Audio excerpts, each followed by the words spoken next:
So it's not like typical couples. That is what scared me and pushed me away in the first few months of us talking. Commitment.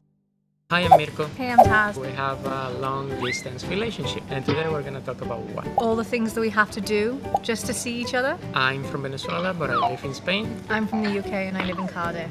So we basically have three options to meet each other, which are she flies to me to Barcelona, I fly to her to Cardiff, or we meet somewhere, as we did now. So it's not like typical couples that they just maybe drive to each other's house and they meet at the cinema or they meet in a restaurant. It is very much like a 5-hour minimum journey just to get to see each other. So we're in Bulgaria right now, in Sofia, and just to get here I had to sleep in the airport. So I left my house at 9 p.m, had to take a bus for an hour and a half to the nearest airport.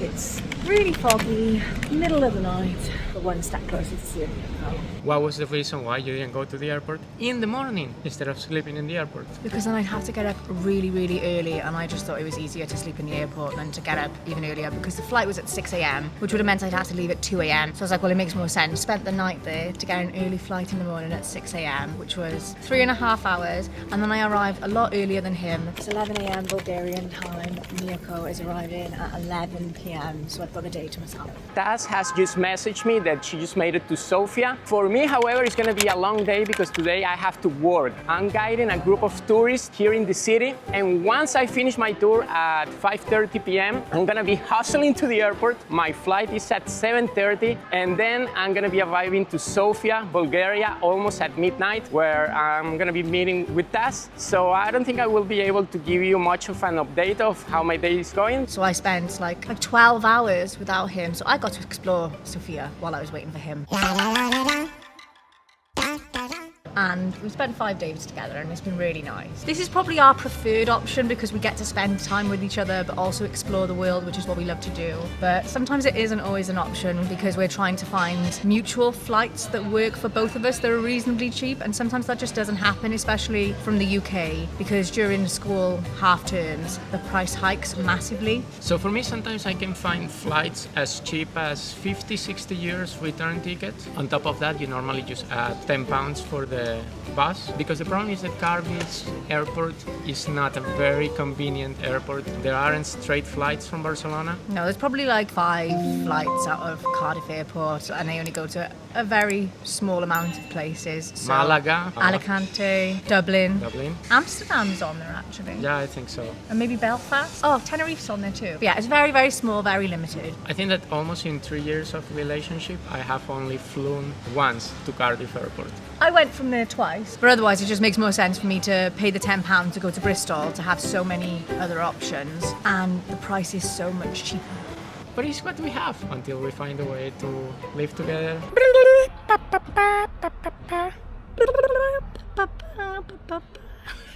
Which I think has become a little bit more harder. I think we probably would be now if we were still in the EU and Brexit hadn't happened, because we would have a lot more freedom of movement, but because we don't have that freedom anymore, it means it's a bit more challenging for either of us to just be able to move to the other person's country. I know, I feel like it would be way easier if that wasn't in the way, because you could just come to Barcelona, stay there, eventually find a job. Yeah, and I love how you say that I'm coming to Barcelona because you don't want to come to Cardiff. Well, I think we have both agreed that the weather in Cardiff is not the best and we like somewhere warmer. So I think Barcelona kinda wins a little bit over Cardiff. You think? What do you think? Do you think the Barcelona wins over Cardiff? Barcelona is nicer. Well, it's much bigger, so... Look, we have the ocean. we have Cardiff Bay. We have the mountain. We have the Brecon Beacons and Pen y Fan. We have one of the biggest airports in Europe that basically can take you anywhere without We have one of the smallest.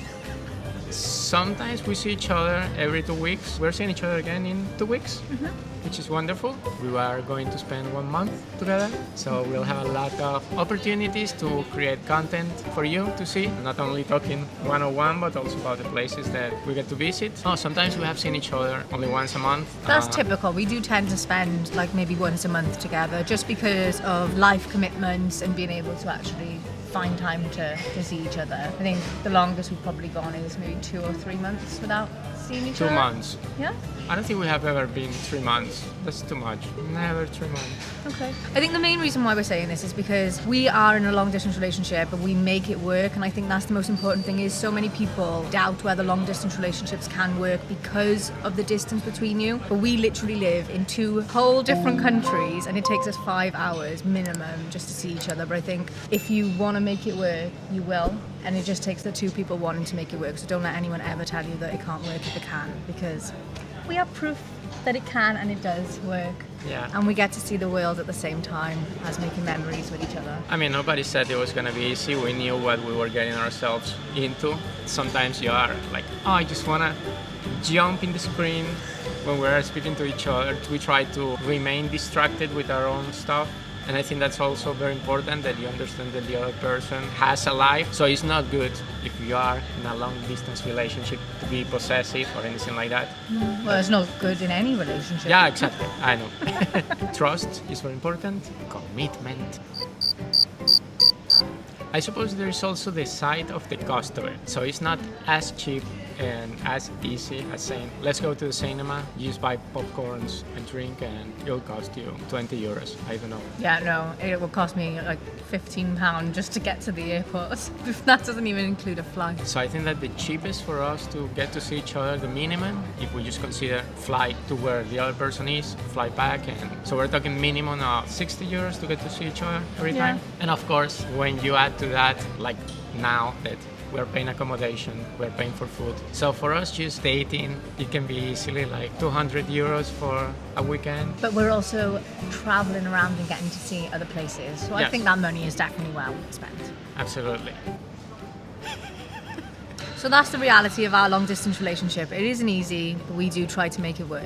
And we basically encourage anyone out there watching, if you are thinking of getting into a long distance relationship and you are hesitating, don't doubt it. If it feels right. I would just like to add that it is okay and it is normal to doubt it, because I actually did doubt whether this was going to work in the first few months of us talking. I did not. I was You so did confident not, but I in my did. feelings for you that I never doubted a second. Yeah, I know, but that's what scared me. That is what scared me and pushed me away. But after we got through that, it's been great since. Yeah. And we've been together almost 3 years since then. But at that time, I was very much doubtful of how is it going to work. It's a long distance thing. We're not going to get to see each other very often. It's going to be a lot more challenging. But if you do really like the person, you find a way to make it work.